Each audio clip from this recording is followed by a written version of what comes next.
What's going on, everyone? Welcome to the channel. Thank you for stopping in. Today we have a first look at a brand new knife coming in from Lothar Knives. This is called the Spider, and as of late Lothar has been putting out some really good quality pocket knives for the money. Now, I got this one out of the packaging. It comes with a nice box and a zippered pouch, and it comes with a microfiber cloth and a few other goodies. This is an interesting knife for a couple of reasons. Typically, they try to add, or have in the past tried to add in extra things that just weren't needed. And this knife is really solid. I have one or two small nitpicks with this knife. I have had this out of the box for a little while because I really kind of wanted to dive into this thing and do some stuff off camera just to see, just to get a better look at the knife. We have a full flat ground drop point, spear point like blade, and it's going to be coming in 14C28N, which they have been dabbling in 14C for a little while now, and it seems to be 14C. It seems to be good stuff. We are looking at aluminum handles here, and they are nice thick aluminum handles with a starburst pattern. And then we do have a deep carry clip that is recessed, and it is going to be reversible. So very, very good. Another interesting tidbit is the button is going to be flat when the blade is closed, and then obviously it's going to protrude a little bit when the blade is open. As far as the action is concerned, they definitely got the memo there at Lothar from the rest of the companies that are knocking it out of the park with these button locks. It is very, very good. The thumb stud placement is also very good. They chamfer this area out, and it just gives you easy access to them studs, and they are well done. They have that fine jimping around them, which I really like. It gives a good grip, and then the springs in there are nice and strong. There's no drag in there. It is ceramic ball bearings, so we are going to have a very fluid action. Now, that full flat is going to be a pretty robust grind for how short this is. So this is going to be a pretty stout blade for the 3 inches that it is. It's not a large knife. My guess was coming in right around 7 inches. My nitpicks with this knife are very minor. Yeah, we're looking at 7 1/4 on the nose, 3 inches of total blade, and like 2 7/8 of cutting edge. And if we put it up against the Raccoon and the Drop Bear, it's going to be right in line with those in regards to its size, but it's going to be a little bit shorter and thinner. And that it's really been striking me as kind of a gentleman's button lock is really what it strikes me as. And we're going to get a look at the pocket clip here. It's going to carry pretty deep. That is one of my nitpicks there. The Lothar on the pocket clip, just don't do it. Don't put it on there. Is it a deal breaker to pick up the knife if you need something?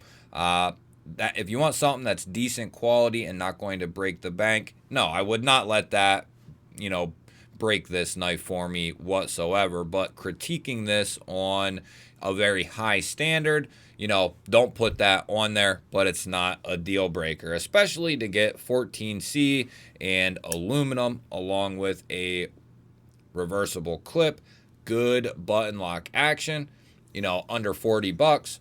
I'm not going to, drag that through the mud too much, but we don't need that on the clip. If that wasn't there, this pocket clip is perfect. It's really well done. So, and we have the Lothar here on the show side, and it's small and out of the way. It's great. That's fine. That's fine right there. But to turn it around and see it again, not the biggest fan of that. But like I said, for under 40 bucks, I'm not going to harp on it any longer. And the main thing is Lothar started out you know, doing very, very inexpensive knives in very inexpensive materials. And they've come a long, long way. So it's been good to see. Very, very lightweight at 2¼ Check it again. So very, very lightweight. Ratio people will be happy about that. As far as what kind of edge comes on this thing, well, we're going to check that here on this telephone book paper.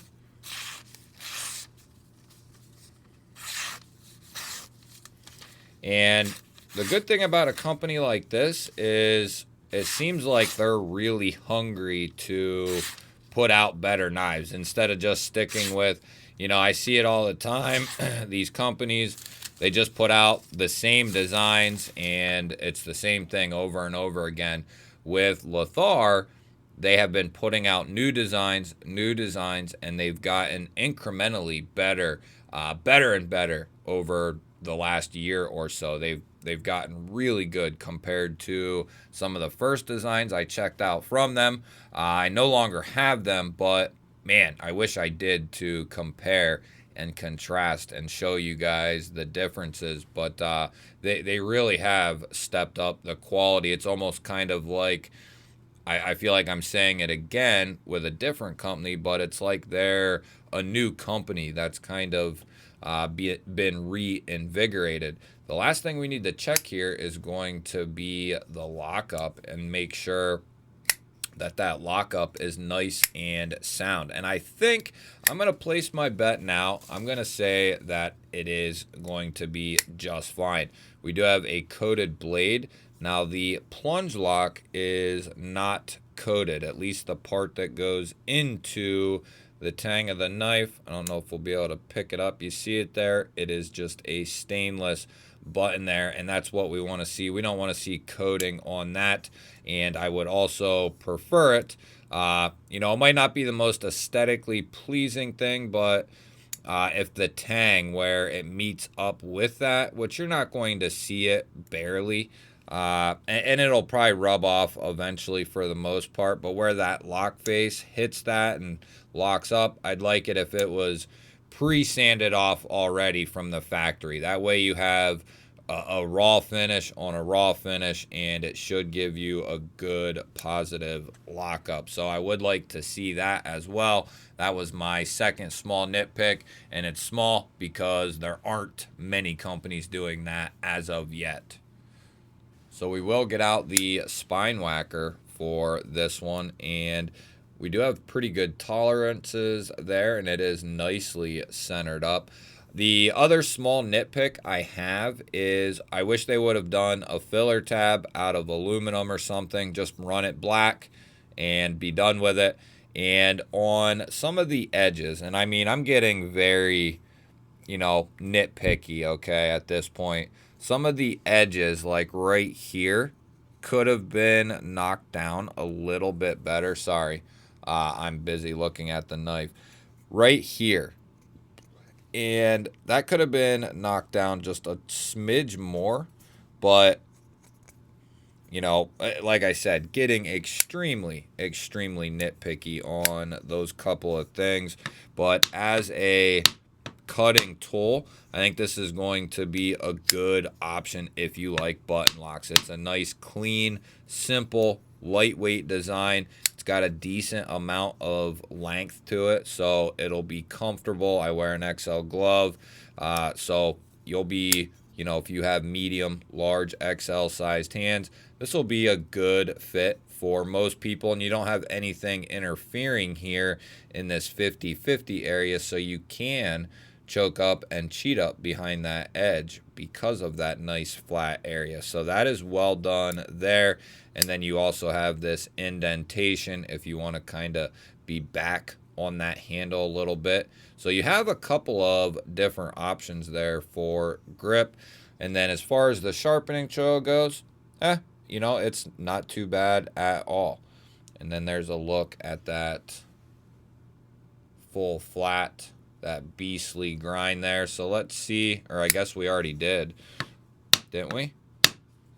We'll check it again. Very good. Very good. Ooh. Did we get it?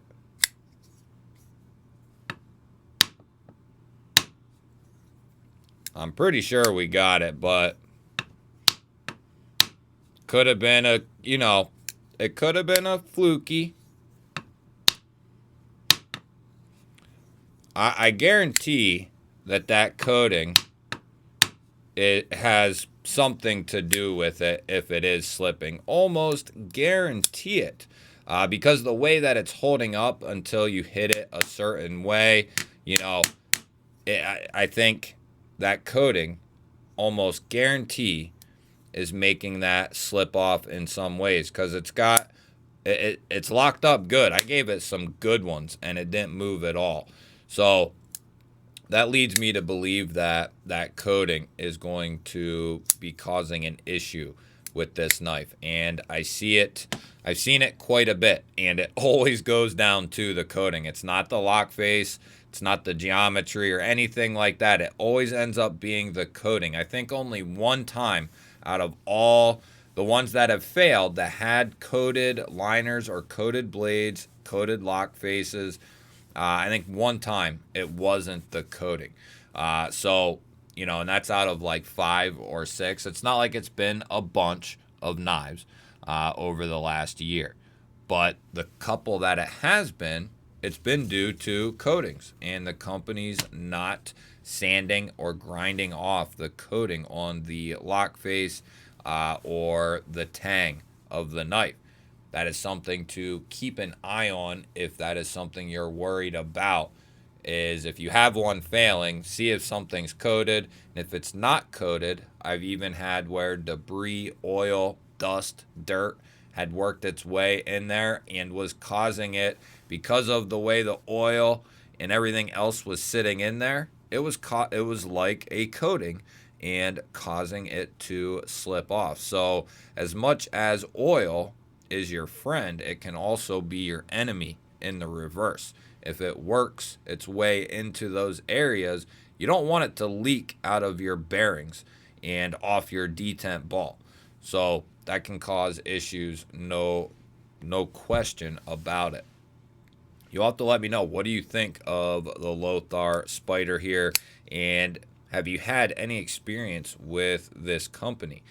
Because I would be certainly interested to hear your thoughts and opinions on this company and their knives. I think they have definitely stepped up over the last year, and I look forward to what they're going to do in 2025 as well, and see if they're going to keep grinding and putting new and improved models out. Don't forget to hit the thumbs up button. That helps push this video out there to more people.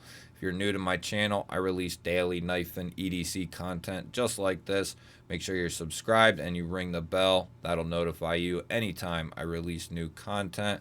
I'll put a couple of new videos up on your screen. Go check out the one you haven't seen yet. Have yourself an awesome day. Thank you all again for watching. I will catch you on the next one.